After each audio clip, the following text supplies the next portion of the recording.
Welcome to the podcass with Cassidy.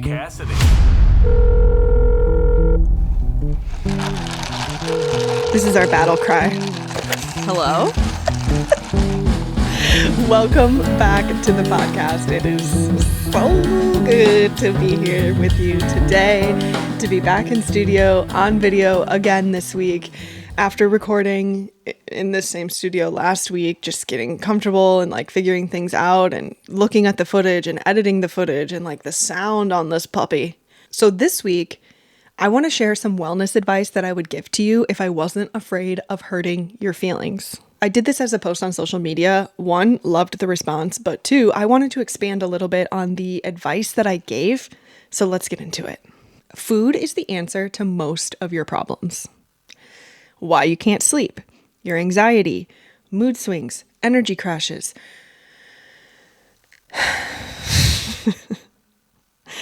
Stop overcomplicating it when you're not even feeding yourself consistently.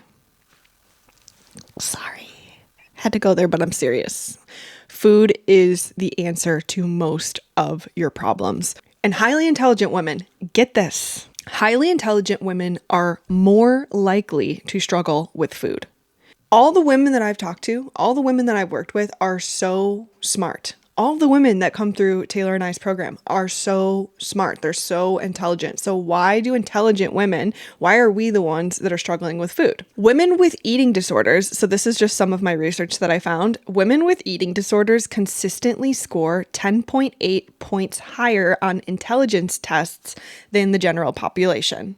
It's not because intelligence is bad, but it's because of how intelligent women think. Crazy.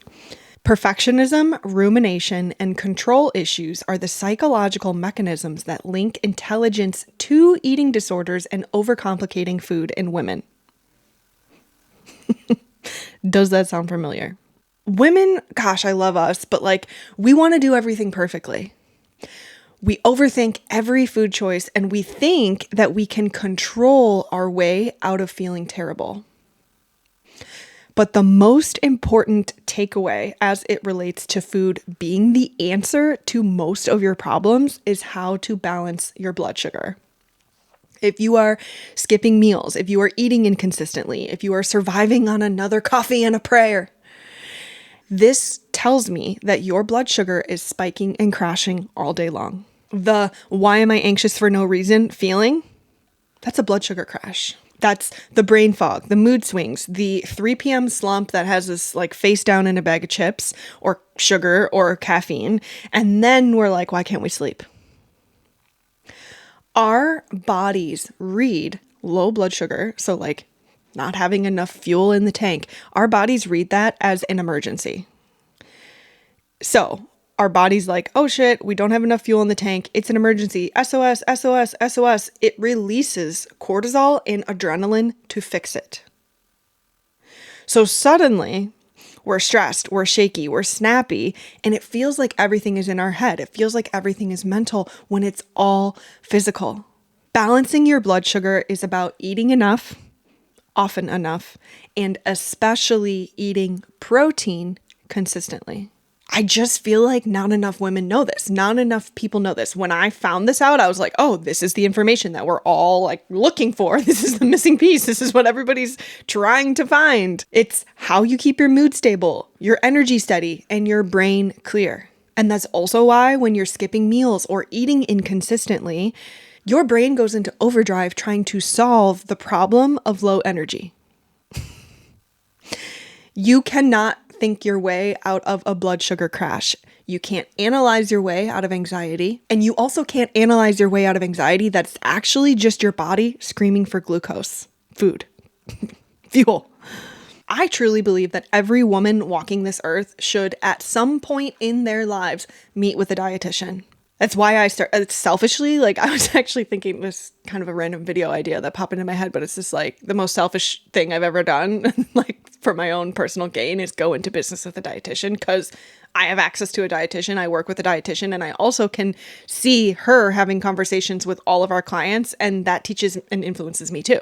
Okay, I'm probably going to do more of an episode because you guys know how I am when I am passionate about something. I literally cannot stop talking about it.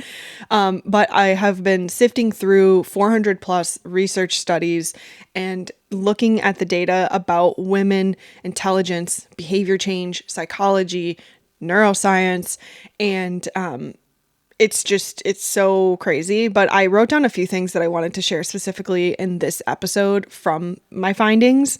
So I mentioned highly intelligent women are the ones who are most likely to struggle with food. Highly intelligent women are often perfectionists. So, from the perfectionism angle, the research shows that perfectionism isn't just a personality trait, it is a vulnerability factor. When intelligent women apply perfectionist thinking to food, they create impossible standards that set them up for the restrict binge cycle. The all or nothing mentality around eating is literally what keeps you stuck. So, I just wanted to share that because I know you need to put that in there, plant that seed, and we'll talk about it again later. But the thing that I also mentioned about control, the studies show that fear of losing self-control is one of the strongest predictors of eating issues in women. The more you try to control your eating, the more out of control you feel. It's not willpower you're lacking. It's understanding that consistent nourishment actually gives you control. Crazy. Okay, one more. The overthinking thing that I just thought was crazy. So, meta-analysis show that rumination and overthinking prospectively predict eating disorder onset. You know that voice that turns every meal into a dissertation? That's your intelligence working against you. Analysis paralysis around food choices creates the exact anxiety that triggers compensatory eating behaviors. Sorry, I sounded like a professor there for a second, but huh?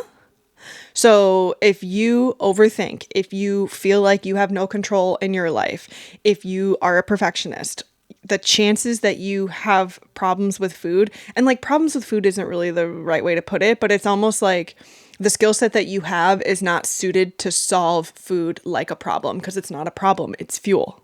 Okay, one last thing I want to mention about food being the answer to your problems. I say this a lot, but I feel like it's something that for me helped things click. It's a great reminder for me. It's a great reminder for all of us. But 95% of serotonin, 95% of the serotonin that we have in our body is produced in our gut. Serotonin is like happy. So if you are eating irregularly, not eating enough nutrient-dense food, blood sugar, everything I explained, all of these things are directly impacting our neurotransmitter production, which affects mood, sleep, anxiety. So again, food is the answer to most of your problems. Okay, number 2, you don't need to buy anything for stress management. You need to do less, sit still, release the grip. Most of your stress is self-created pressure that you're too addicted to chaos to let go of. I'm sorry. I told you I say this with love, and I told you this is the advice I'd give you if I wasn't afraid to hurt your feelings. And I get it though. I get it. Wait, I feel like I need to say that again. You don't need to buy anything for stress management. You need to do less, sit still, release the grip. I get it because I used to be you. I thought the solution to feeling overwhelmed was to find the perfect system, the perfect stress management system.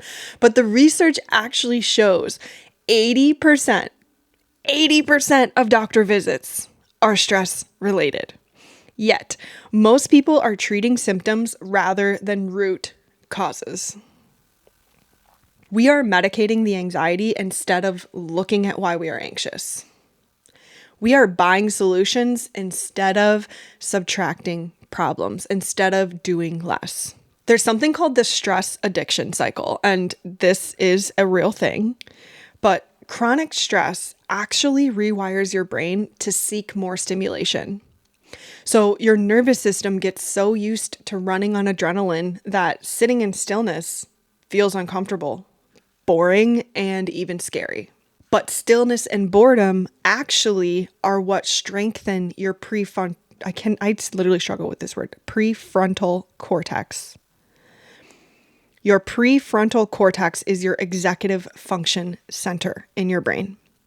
So it is the part of your brain that makes good decisions, regulates your emotions, and sees the big picture. If you're constantly stimulated, constantly busy, constantly optimizing, constantly trying this new thing, constantly cleaning out your apartment, constantly doing this, you are keeping your nervous system in sympathetic overdrive. A lot of this stuff that I'm saying right here is definitely, if you did not listen to last week's episode, I talked directly through like how I broke this, because this is something that I needed to break too. I was comfortable in the busy. I was comfortable in the grind. I was comfortable. It felt safe in the chaos. I was addicted to it. And when your brain is in that sympathetic overdrive, when it is stuck in fight or flight, the solution is never going to be adding anything else. It is always going to be subtraction. The solution to getting out of fight or flight, the solution to getting into rest and digest more is not adding more, buying more, having more. It's doing less and allowing there to be less. It's subtraction. This is a conversation that I have all the time, lovingly, with my clients, but it is so true. They come to me because, again, they're smart, they're high achieving, they're like, what do I do? What do I do? What do I do? I'm ready to do it. I will do anything. And they're just like ready to do anything to not feel the way that they feel. But sorry, sis, the peace you are looking for is in the stillness, and you need to do less. So one way that I like to kind of pressure test this or see how this is showing up in my clients' lives when I'm talking to them is, for example, somebody that like works from home, and I say, okay, if your meeting was supposed to go until 11:30 and it gets done at 11:23, what do you do with those extra 7 minutes? So many times women use that extra 7 minutes as a way to get ahead on their to-do list, to get ahead on being productive, to flip the laundry, do this to the dishwasher, do this, do this, do this. My challenge to you is, with those 7 minutes, with any extra time that you get back in the day. So if it is a meeting that ends early, or somebody ends up canceling, they can't make it, or something, the afternoon just clears up, how do you respond to having that free space? And the challenge is, instead of looking at the to-do list, instead of rushing to see how many things you can fit in because you have time to do this, and this now, what if you made yourself a little drink and you went and you sat outside and you had a little snack and you sat in the sun and you drank your drink?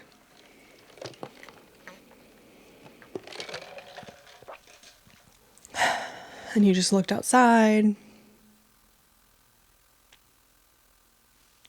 Do you see the difference of just like how this feels? Like, even from me just saying it and acting it out.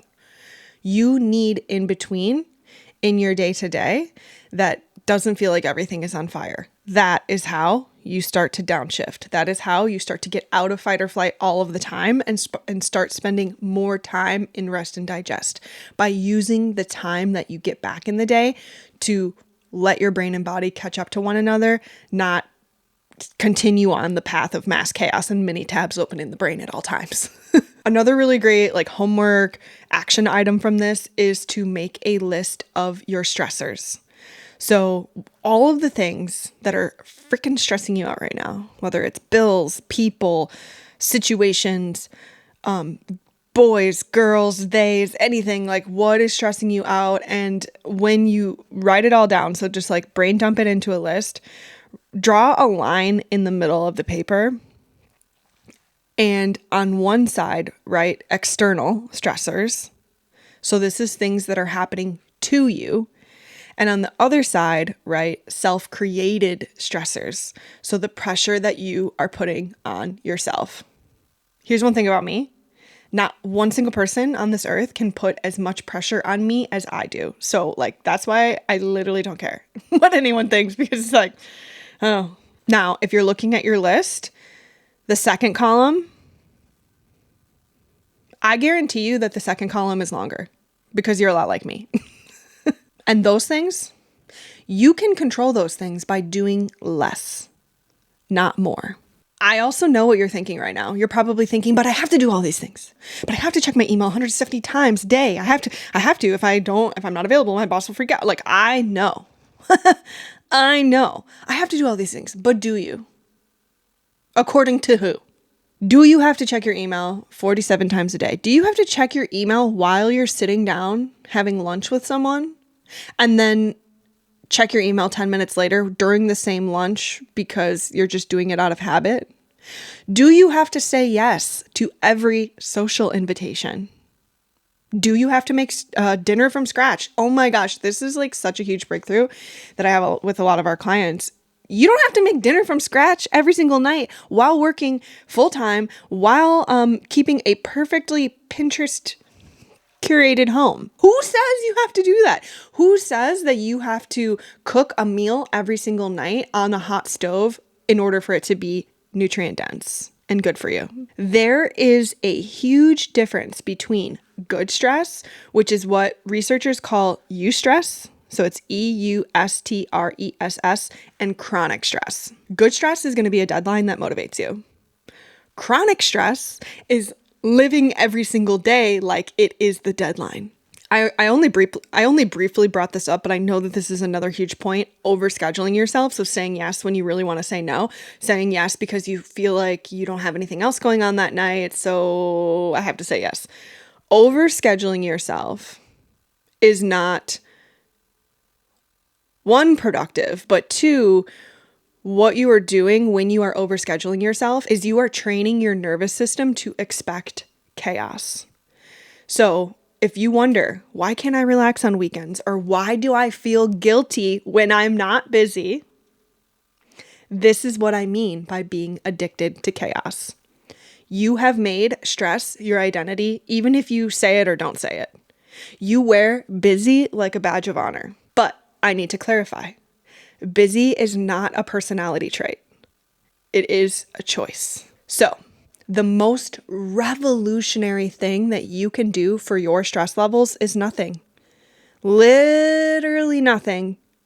Sit on your couch, stare at the wall. Don't even for a second get out any paint or like DIY or try to do anything to the wall. If you're looking at it, you're not allowed to act on it. Don't optimize it, basically. Don't track it. Don't Instagram it. Just be still and see what comes up.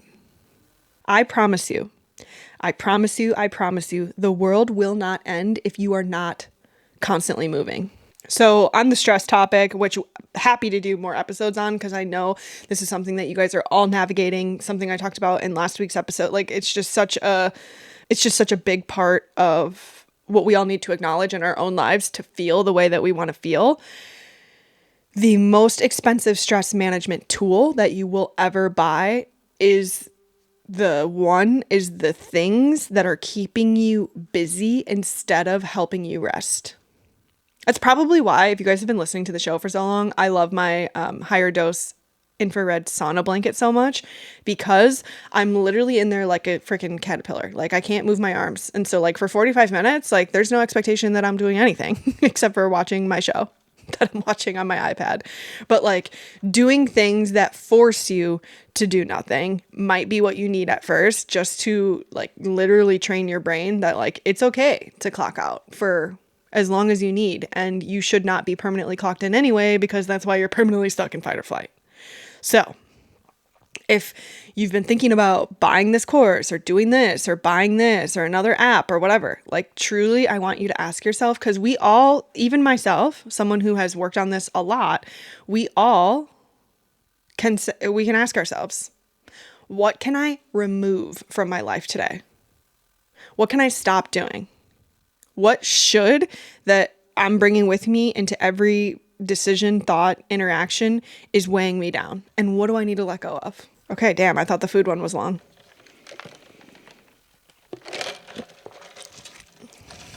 Okay, number 3, stop with the 1 foot in, 1 foot out on your wellness.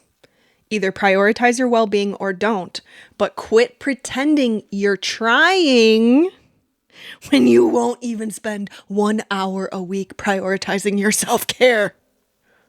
I know, I told you I was going to come for your throat on that one, but I see this everywhere.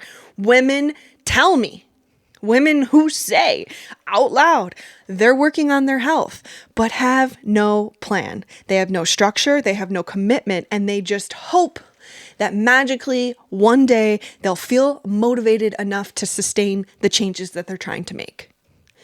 Here is the thing about trying.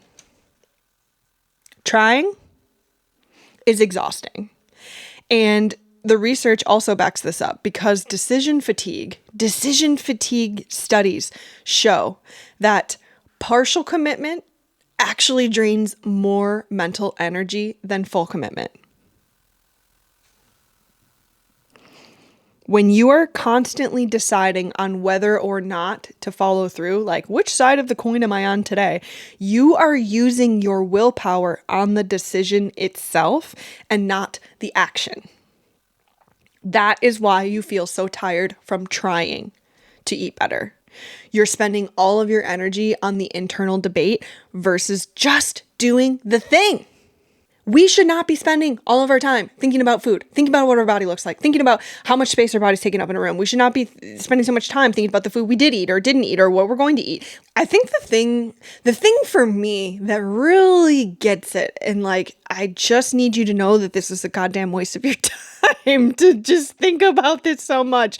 And like, being on the fence is costing you way too much because we underestimate the time and energy required for change because a lot of people do this where they are planning for their motivated future self. So they're planning for this version of themselves that doesn't exist, that basically sets them up to fail. So for example, like what this looks like in application is the person who goes to the grocery store on Sunday and like buys the giant tub of lettuce and all the fruits and veggies and is like, yeah, I have the best intentions. I'm going to eat all the spinach. I'm going to get the big one and I'm going to eat it all, exactly having that mindset because you're like, no, this week, like I'm going to eat this all week. Like I'm going to literally eat this all week. And then what actually happens is life and work and stress and, oh, I'm at the office late on Tuesday. So we're not actually planning for our tired Tuesday self. We're planning for, again, this version of ourselves that doesn't exist. And if you make a plan on Sunday and you're like, damn, I'm not motivated, I can't stick to it by Wednesday, studies on implementation. So implementation, application, this is my wheelhouse and my specialty as a health coach. So I work with Taylor, who does a lot of our nutrition coaching. I'm like, how does this apply to your specific life? So I've been doing some research on implementation, and the studies are showing that implementation intentions show that specific planning increases follow through by 300%. So when you tell me that you're trying to eat better, I truly want to know, what does that actually look like? What does it actually look like for you to try to eat better? What time are you eating? What are you eating? Where are you shopping? When are you prepping? Because trying without planning is just wishful thinking.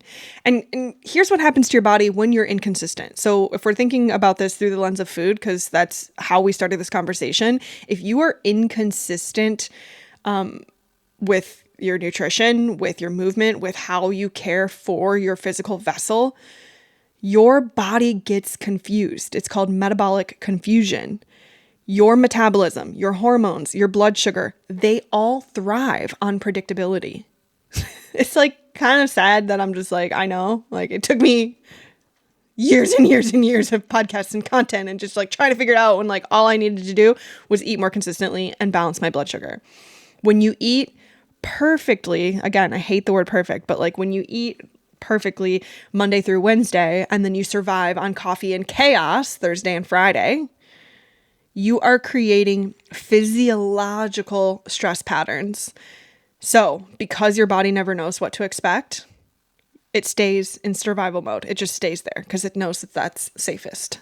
So if you're like, all right, I do want to be all in. I want both feet in. I'm tired of being 1 foot in, 1 foot out. The thing that I'm going to say to you is the compound effect of small, consistent actions is going to beat sporadic, intense efforts, I guess, sporadic, intense swings every single time. So every time you feel yourself like, I got to be extreme, I got to be extreme, I got to be extreme, dial it back. Do something smaller. Eating a balanced meal every single day for a month will do more for your energy than doing a 3-day juice detox cleanse, whatever. Taking a 10-minute morning walk will do more for your mood than one intense workout a week. The thing that I really want you guys to understand from this one specifically is the trying mindset. The trying mindset keeps you stuck because it gives you permission to fail. It is like built-in self-sabotage. Because when you say you're trying to meal prep, you're already planning for your excuse when you don't do it. When you say you're trying to exercise, you got 1 foot out the door. So instead of trying, what if instead of trying, you just committed? What if you approached your well-being like you approach everything else that you really care about? You don't try to show up to work, you show up. You don't try to pay your bills, you pay them. You don't try to feed your dog, you feed your dog. So what I want you to do, this is another challenge, another takeaway from this, because I didn't want to just come on here and kind of bully you a little bit and then not give you any integration. But what you can do for this is to just keep it simple and use the 1 hour rule. So 1 hour, not every day, every week, 1 hour a week dedicated to planning your self-care like any other important project. I'm willing to bet that you have in your life gotten a fresh new notebook to like go to a coffee shop and like get your life together and like, okay, this is going to be it. And like you tell yourself that. Take an hour, 1 hour a week, and look at your schedule. When am I going to eat? When am I going to move my body? When am I going to rest?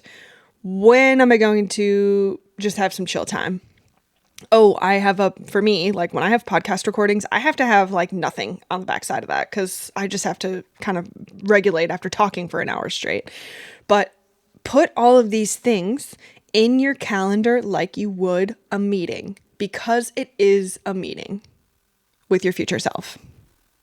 So like the food example, if you don't have lunch on your calendar to remind you to eat, number one, but also to block your schedule so that you don't get booked back to back to back to back and then like you have no time for lunch, you need to put that in your calendar, because if you are inconsistent with your eating, again, everything that I just said in the last however long we've been talking, like your body gets confused and thinks that the inconsistency is unsafety and stays in fight or flight. I'm a big time blocker. I'm not going to say this as just like a blanket statement and be like, time block your wellness activities, but like time block your wellness activities, time block your non-negotiables. And just as I was saying, lunch is one of those. Lunch does count, but taking a shower counts. Getting 8 hours of sleep counts. What do you need to protect in your calendar that isn't non-negotiable, that is lifestyle first? So it's like using your lifestyle to feel the greatest you can possibly feel. And then also create like your MVS. So MVP, if you've ever heard the word, I mean, it's obviously most valuable player, but it also in like corporate speak means minimum viable product. So it's like, what is the very minimum? A minimum viable product of like, you have 5 minutes to get out the door. What is the minimum viable product of like getting ready? Like, what do you focus on? Like, because you only have 5 minutes, kind of like that. So your minimum viable self-care routine is really something that you need to have on deck for your super busy seasons. What is the absolute baseline you need to function? I've talked about this in my own personal and past episodes, but like protein at every meal, 15 minutes of movement a day. Maybe it's 8 hours of sleep. Maybe it's your phone's on do not disturb or whatever. Like you need to make sure that having at least 2 veggies at 2 of my meals in the day. What is your minimal self-care routine? But I think the thing to consider, especially if any of what I've shared has resonated with you, is to make it so simple that you can't fail. Make it so simple you can't fail, because consistency beats perfection every single time. Stop treating your well-being like a hobby that you're going to get to someday. Please.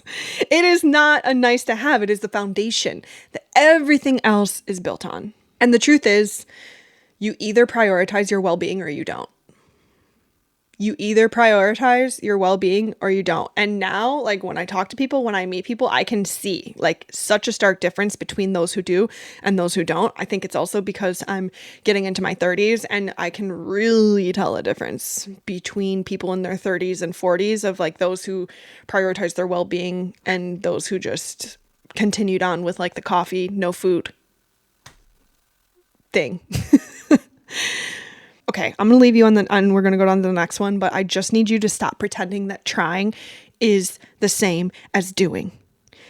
Your future self is counting on you to care, to prioritize this. Your future self is counting on you to show up, not to try.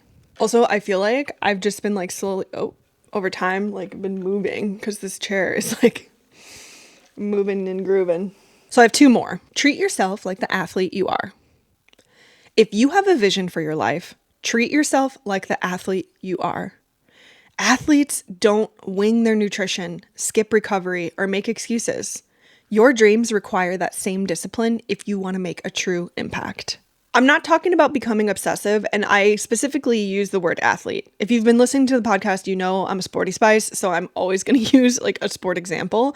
But I've just noticed so much as it relates to athletes versus how regular people like see themselves. And if you make the choice, like I now see myself as a creative athlete. If you make the choice, and it's not about becoming obsessive, but to become a strategic, sports psychology research shows that there is a clear mindset difference between amateur and professional athletes. So the people who are amateurs, they train when they feel like it. Professionals train because it's scheduled. Amateurs eat whatever's convenient. Professionals eat what serves their performance.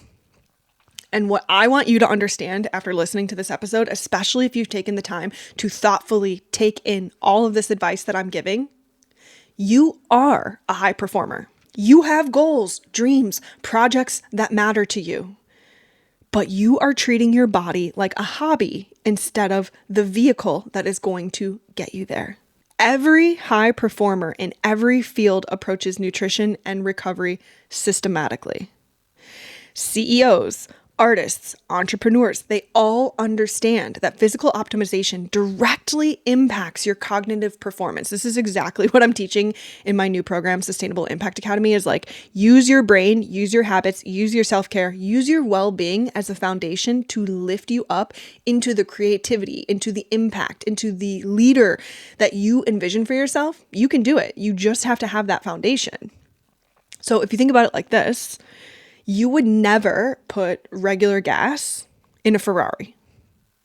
So then why are you putting gas station coffee and processed crap in the body that is supposed to create your dream life? That is supposed to create your dream life and is supposed to experience and like enjoy your dream life. Athletes use something called periodization. So they match their nutrition to their training demands.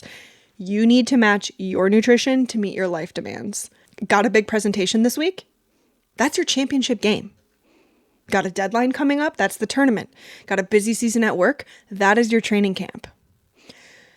An athlete would never show up to a marathon without training. So why do we have this expectation that we should be showing up to life's biggest moments without proper fuel or preparation? Like food is one thing, but even just like waking up 5 minutes before you have to be at work. Like, you're giving yourself no runway to be the athlete and get into the space that you need to get in to make the impact that you want to make. So looking at yourself as an athlete, here's what this looks like practically. Pre-planning your meals as if it's as important as like a training session. So like my meals and food this week, I knew I was going to be here at the lighthouse. I spent an hour on Sunday like, okay, no, I'm going to have this. I'm going to have this. I'm going to have this. I made overnight oats. I added some extra protein. I'm making sure that the nutrition that I'm getting throughout the day allows me to be more creative and show up in this way. You can develop kind of like a game day mentality for your high stress periods. So if you know that you're having a challenging day ahead, if you are going to a big conference for work, what is your fuel? What is your pre-fuel? What is your recovery snack? But also just what is your recovery? Which brings me to, I talk about this all the time. And I know if you, if you know me, I literally talk about LeBron James' sleep habits, like more than anyone else. But basically, athletes prioritize sleep because they know that that is when the body repairs and rebuilds. That's when our brain is doing the same thing. It's processing information. It's consolidating memories. It's getting ready for the next day. And the difference between you and most people, you being the person who listens to this podcast, who is here to get wellness advice, is most people are just trying to get through the day. They're simply trying to survive. I know that you're here because you are trying to create something meaningful. You want to feel the peace in your life that you know you deserve to feel. You want to create an impact and have relationships and be in community and live fully. That requires athlete level discipline in how you fuel and recover your body. So I just, for this one, have a question. What would change if you treated your body like the high performance machine that it is? What would be possible if you showed up to your life as prepared as an athlete shows up to a competition? Because that's exactly what you're doing. You're competing, not against other people, but against the version of yourself who settles for average. And that version of you doesn't meal prep, doesn't prioritize recovery, and definitely doesn't treat their body like the asset that it is. So really the choice is yours. Are you going to be an amateur in your own life, or are you going to be the professional, the athlete that your dreams deserve? Okay, point number 5. Your capacity is directly tied to how you care for yourself. Your capacity is directly tied to how you care for yourself. You cannot expand what you cannot sustain. An example of this irony is the fact that I, a few years ago, 5+ years ago now, was paying $200. Like, it wasn't $200, but it was between like $150 and $200 an hour for therapy, but still slugging cold brew and not eating breakfast. This is irony. It's investing in one thing, but not investing in something that directly impacts the thing that you're investing in. So it's like investing in a business coach, but you're not feeding yourself properly. Self-care. This is the point that I want to make for this one. Self-care is literally necessary for sustained impact. So the whole like coffee therapy thing for me, that eventually came to a head. It came to a head of like paying the painful price. It wasn't painful to pay and I would pay it again, but like didn't have all the money all the time to be paying the bills that I had for therapy. It came to a head. It's like, okay, do I want to pay $200 again or $300, $400, $500 this month for therapy? I've been paying this for months and months and months. Nothing is changing. Nothing is changing. Okay. What else am I doing to contribute to my anxiety that clearly therapy alone isn't going to help? Your capacity is directly tied to how well you take care of yourself. And like what I'm realizing as I'm saying this right now, how honest with yourself you can be about what you're doing. So when the coffee thing all came to a head, I was like, okay, what else am I doing to contribute to my anxiety that clearly therapy alone isn't going to help? Oh my gosh, these mics are so good. You probably just heard my stomach growl. I'm hungry for lunch. But it came to a head and I was like, okay, like, of course I resisted it. I was like, okay, like I'm going to try not to drink coffee. And I did an experiment for 7 days just to prove to myself that like I was fine with coffee. Guys, I did an experiment, didn't drink coffee for 7 days because I was paying so much for therapy. Like this is exactly what happened. And I never went back. I realized almost immediately within a couple of days, I was like, oh, I could have saved myself a lot of money, trouble if I would have just started with the coffee. And also too, if you drink coffee, you still can drink coffee, but just make sure that you're having breakfast first. We'll talk about that later. I think the main thing about this, your capacity being tied to your self-care is huge because your capacity is how much you can give, how much you can create, how much impact you can make on the world and those around you, all being tied to your self-care. And as a creative entrepreneur, such as myself, my job relies on my energy. So I need to act like it. Like this whole like faking it till you make it thing, like just doesn't cut it when you're sitting in a crystal clear camera microphone. Like it just doesn't work.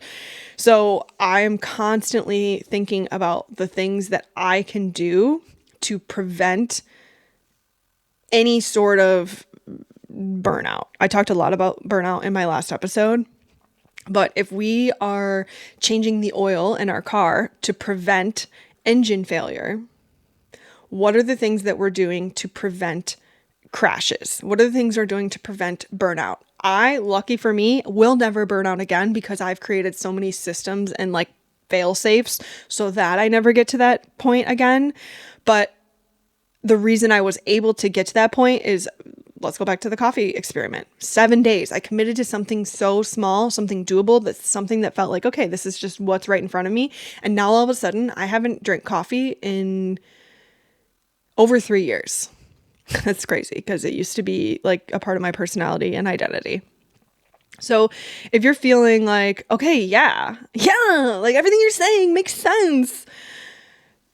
Small, consistent self-care is what equals the biggest exponential capacity growth. So your capacity is going to grow the more consistent you are in smaller ways with your self-care. Think about what I was saying just a few minutes ago about the like, what happens when a meeting ends early?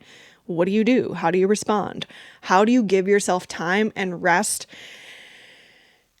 and the chance for your brain and body to just catch up to one another and know that they're safe? Because I can tell you something right here. The person that meal preps on Sunday has 10 times more capacity on Wednesday versus lying to yourself, trying, being in the store, telling yourself a lie, wasting all this money, getting the giant lettuce, only to find it in the back of the fridge days later. Like, God, be done with that. I'm begging you. Be done with it. I know that I just hit you with a lot of hard truths, and I also know that my stomach is grumbling, like all of a sudden. Like, I need to eat lunch, I guess.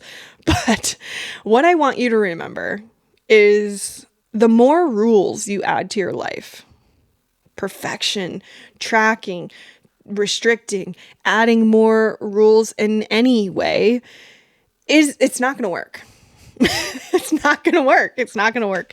It's going to work when you take the time to create systems that are sustainable, that go like this and just lift you up into the life and the impact